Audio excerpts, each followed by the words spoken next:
सर्वानुमते यानी कि सर्वसम्मति से देवेंद्र फडणवीस जी को पार्टी के नेता के रूप में घोषणा करता हूं और नेता घोषित करता हूं। अखेर महाराष्ट्राचा मुख्यमंत्री ठरला। भाजपा विधिमंडळ नेतेपदी देवेंद्र फडणवीस यांची एकमताने निवड करण्यात आली आहे। विधान भवनाच्या सेंट्रल हॉलमध्ये भाजपाच्या नवनिर्वाचित आमदारांची नुकतीच बैठक पार पडली। यात पक्षाच्या विधिमंडळ नेतेपदाची निवड करण्यात आली। भाजपाच्या विधिमंडळ नेतेपदी देवेंद्र फडणवीस यांची निवड करण्यात आली आहे।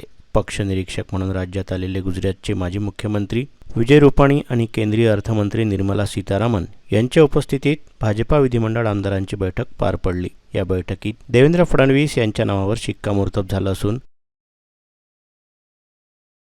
हे अखेर निर्णय घेण्यात आला।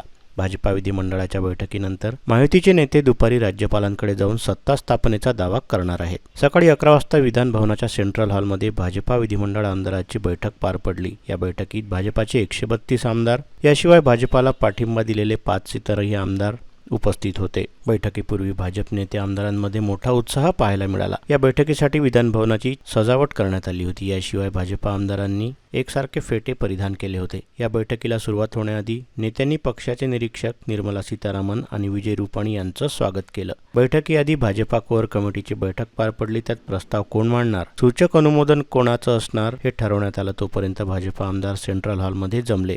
कोअर कमिटीच्या बैठकीनंतर सगळे नेते एकत्र आले। या बैठकीत भाजपचे ज्येष्ठ नेते चंद्रकांत पाटील आणि सुधीर मुनगंटीवार यांनी देवेंद्र फडणवीस यांच्या नावाचा प्रस्ताव ठेवला, ज्याला पंकजा मुंडे, प्रवीण दरेकर, रवींद्र चव्हाण, संजय कुटे, संजय सावकारे, अशोक उईके, आशिष शेलार, योगेश सागर, गोपीचंद पडळकर या सर्व आमदारांनी एकमताने मंजुरी दिली। आजचा दिवस आपल्यासाठी ऐतिहासिक आहे असे भाजपचे प्रदेशाध्यक्ष चंद्रशेखर बावनकुळे म्हणाले। पंतप्रधान नरेंद्र मोदी यांच्या मार्गदर्शनात देवेंद्र फडणवीस यांच्या नेतृत्वात विजय मिळवला। राज्यात डबल इंजिन सरकार महाराष्ट्राला पुढे नेऊ शकतं। जनतेनं आपल्याला भरभरून यश दिलं। प्रचंड विश्वास आपल्यावर टाकला। महायुतीचे मुख्यमंत्री एकनाथ शिंदे, राष्ट्रवादीचे अजित पवारांसह महायुती नेत्यांनी एकत्रित निवडणूक लढवली। राज्यात 14 कोटी जनतेचे आभार मानले पाहिजे। हे यश फार मोठे आहे अशी प्रतिक्रिया भाजप प्रदेश अध्यक्ष चंद्रशेखर बावनकुळे यांनी दिली।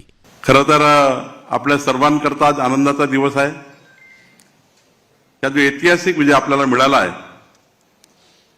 आपल्या लाखो कार्यकर्त्यांनी, आपल्या सर्व भारतीय जनता पार्टीच्या संपूर्ण महाराष्ट्रातील पदाधिकारी कार्यकर्त्यांनी, आपण सर्वांनी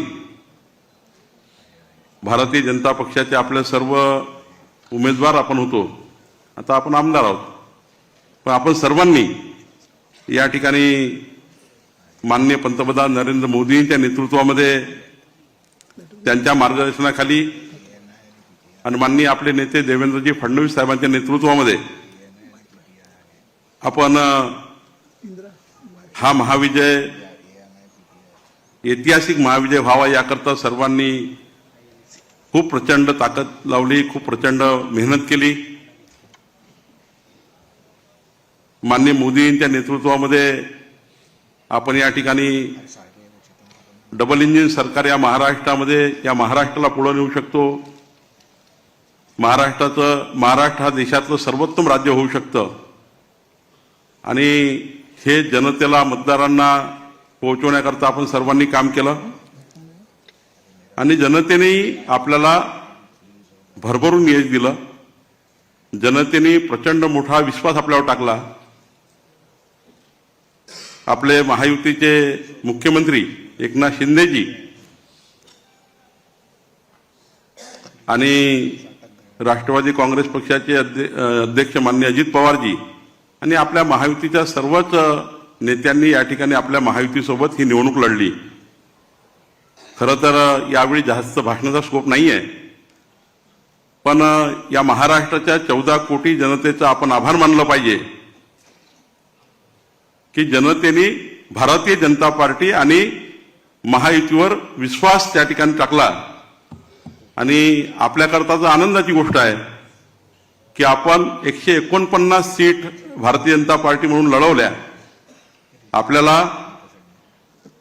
आतापर्यंत भारतीय जनता पार्टीच्या प्रवासात आणि इतिहासातलं सर्वात मोठं यश म्हणजे 132 सीट आपल्यासाठी निवडून आल्या।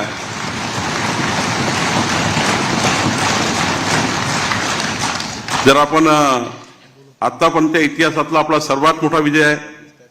शिवसेनेच्या आपल्या 57 सीट निवडून आल्या, राष्ट्रवादीच्या 41 आल्या आणि आपल्याला 7 अपक्ष आमदारांनी शिवसेनेला आणि आपल्याला असं म्हणून पाठिंबा मिळाला.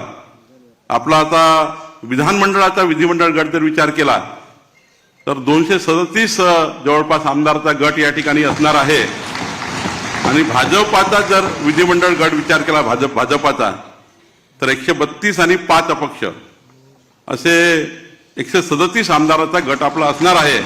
खरं तर ही मोठी उपलब्धी आपल्याकरता आहे. गेल्या अनेक दिवसांपासून देवेंद्र फडणवीसांच्या नावाची चर्चा सुरू होती. मात्र अखेर भाजपा विधिमंडळ पक्षाच्या बैठकीत फडणवीस यांच्या नावाची घोषणा होताच भाजपा कार्यकर्त्यांनी जल्लोष केला. मुंबई, नागपूर येथील भाजपा कार्यालयाबाहेर कार्यकर्त्यांनी पेढे वाटून ढोलताशे वाजून आनंदोत्सव साजरा केला. अमरावती शहरात सुद्धा भाजप कार्यकर्त्यांकडून जल्लोष करण्यात आला. व्हिडिओला लाईक करा, शेअर करा. मंडल न्यूजच्या यूट्यूब चॅनलला सबस्क्राईब करा. फेसबुक व इंस्टाग्रामला फॉलो करा.